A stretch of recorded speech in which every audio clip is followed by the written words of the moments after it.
India गठबंधन पर PM Modi का ये वार, क्योंकि कल इससे पहले जब मुंबई में इंडिया गठबंधन की रैली हुई थी तो कुछ इसी तरह का बयान शक्ति को लेकर राहुल गांधी का आया था और यहां पर इंडिया गठबंधन के उसी बयान पर उन्हें घेरने की कोशिश कर रहे हैं पीएम मोदी।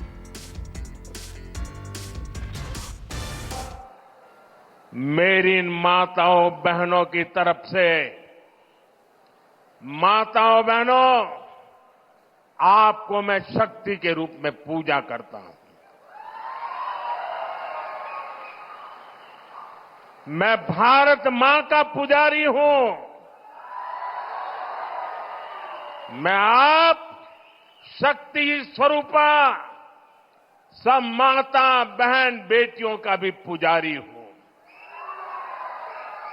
और जिन्होंने कल शिवाजी पार्क में इंडिया अलायंस ने अपना घोषणा पत्र शक्ति को खत्म करने के लिए किया है, मैं इस चुनौती को स्वीकार करता हूं और मैं इन शक्ति स्वरूपा माताओं बहनों की रक्षा के लिए जान की बाजी लगा दूंगा। हिंदू धर्म में शक्ति शब्द होता है। हम शक्ति से लड़ रहे हैं, एक शक्ति से लड़ रहे हैं। अब सवाल उठता है वो शक्ति क्या है? राजा की आत्मा ईवीएम में है,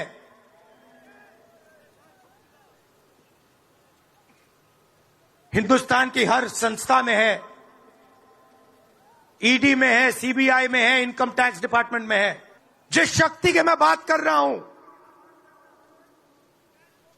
उन्होंने उनका गला पकड़कर उनको बीजेपी की ओर किया है। और चलिए, मेरे सहयोगी कुमार गौरव हमारे साथ बने हुए हैं। कुमार गौरव, यहां विपक्षी गठबंधन के हर सवाल का बखूबी मुंहतोड़ जवाब यहां पर प्रधानमंत्री हर मंच से दे रहे हैं और कल शक्ति को लेकर जो राहुल गांधी कह रहे थे, आज उसका भी करारा जवाब दिया।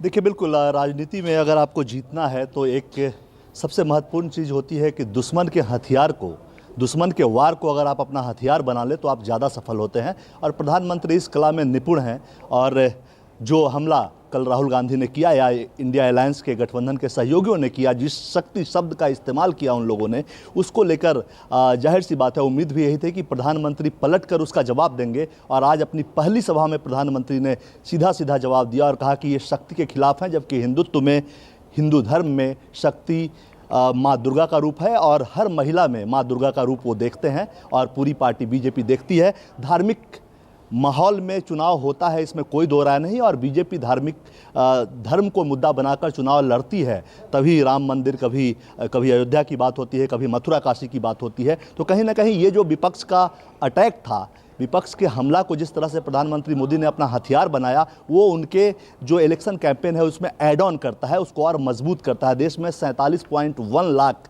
महिला वोटर हैं जो इस बार वोट डालेंगे। और आपने देखा होगा 19 से 24 के बीच में बीजेपी ने तमाम, और केंद्र की सरकार ने तमाम ऐसी योजनाएं चलाई है जो सीधे सीधे महिलाओं को अट्रैक्ट करता है, महिलाओं को लाभ पहुंचाता है। कोशिश यही रही 2019 से, क्योंकि वोटिंग पैटर्न जो 2019 का था उसमें महिलाओं ने पुरुषों से कम परसेंटेज के हिसाब से वोट दिया था बीजेपी को। 19 से 24 बीजेपी इसी काम में सक्रिय थी, सरकार इसी काम में सक्रिय थी कि महिलाओं का कम से कम 50% से ज़्यादा वोट बीजेपी को मिले। और इसीलिए तमाम उनके लाभ के लिए योजनाएं भी चलाई गई। और कल विपक्ष ने बैठे बिठाए एक मुद्दा दिया है और उसको सीधे हिंदू धर्म से प्रधानमंत्री नरेंद्र मोदी ने कनेक्ट किया है और शक्ति में माताओं का, बहनों को के रूप को बताया है और कहा कि मैं उनका नमन करता हूं। जाहिर तौर पर महिला वोटर्स को अट्रैक्ट करने के लिए राहुल गांधी और विपक्ष गठबंधन बैठे बिठा एक मुद्दा उनके हाथ में यहां पर दे दिया है। शक्ति शब्द का इस्तेमाल किस तरह से प्रधानमंत्री ने किया है। बहुत बहुत शुक्रिया आपका कुमार गौरव इस तमाम जानकारी के लिए। छोटे से ब्रेक के लिए रुक रहे हैं, खबरें लगातार जारी है, देखते रहेगा News 24।